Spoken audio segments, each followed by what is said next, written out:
Today we are making my oven-baked mozzarella bites. They're really simple and easy. We're using a homemade breadcrumb mixture. Let's go make them.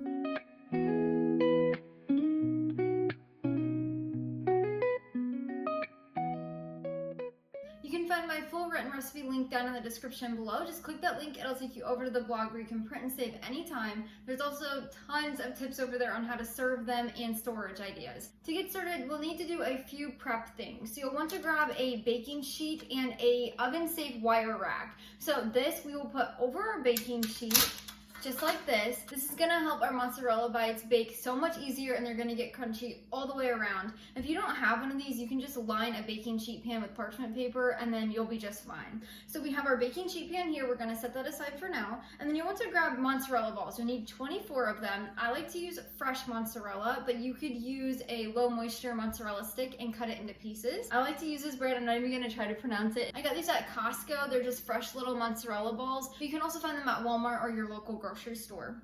So we have our 24 mozzarella bites, and then we have 2/3 of a cup of all-purpose flour in this bowl, 1 egg in this bowl, and then we have 2/3 of a cup of breadcrumbs. Now I like to use homemade breadcrumbs for my sourdough bread. I'll leave my recipe link down in the description below. You can also just use regular breadcrumbs if you choose. I just like using these, they're a little bit better.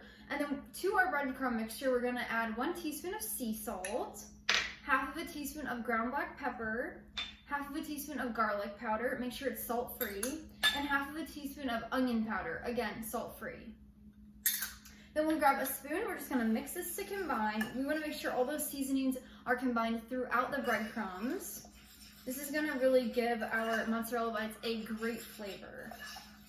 Once you have that combined, you can just sit that there, and then we'll grab a fork, and then we're gonna whisk our egg together. That way it's kind of like a scrambled egg. You don't wanna have any egg whites left. When we start dredging these mozzarella bites, the flour is gonna help absorb any extra liquid. The egg wash or the egg that's been mixed up together, that's gonna help hold the breadcrumbs on. It's the perfect way to bread mozzarella bites, and it's so easy. Once your egg is whisked until it's completely combined and there's no egg whites left, we're going to sit that back down. Now to get started with our dredging process or our breading process, we are just going to take 1 mozzarella ball at a time and we're gonna coat it in flour. I like to have 1 hand for dry, 1 hand for wet. So we have it coated in flour, shake off the excess, put it in our egg mixture. Then I want to really quick say, you want to have your mozzarella bites here, your flour next, the egg, and then the breadcrumbs, and then your pan. That way you can go from one thing to the other. So I'm going to use my other hand to toss this in the egg wash.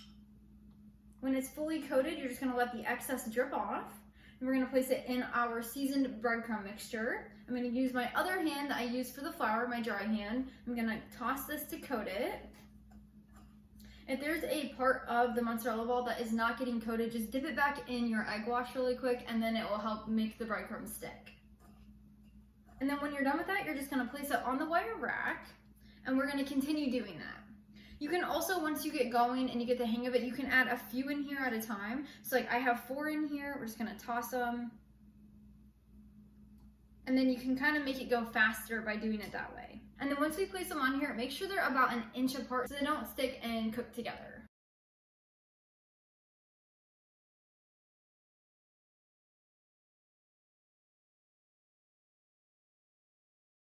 Once you've got all of your mozzarella balls breaded, we're going to place our entire sheet pan uncovered in the freezer for 1 hour. You do not want to skip this step. It's very important. Otherwise, if you put them straight into the oven, they're going to burst. Now, if you don't mind that, you definitely can. But for a good mozzarella bite, you definitely want to put them in the freezer for 1 hour to let them chill. That helps them not expand so much when they're in the oven. So I'll meet you back here in 1 hour when they're done chilling.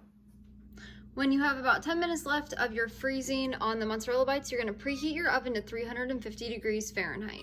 Once our oven is preheated to 350 degrees Fahrenheit, we're going to pop these in the oven for about 15 to 18 minutes until they are baked completely through it and the tops are crunchy. As soon as they come out of the oven, you want to make sure you sprinkle them with a little bit of sea salt immediately. This just gives them a little extra bit of flavor. Once you've got them out of the oven, sprinkled with a little bit of sea salt, you can plate them on a plate with a little bit of marinara sauce. I'll link my marinara down in the description below. I have a recipe over on the blog, and I also have a video here on YouTube, so I'll put that up here somewhere so you can click on that.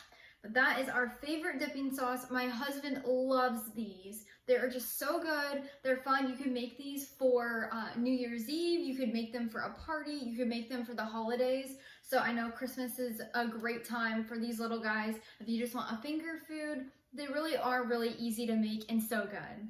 Let's give one a try. That is so good. I just love these so much.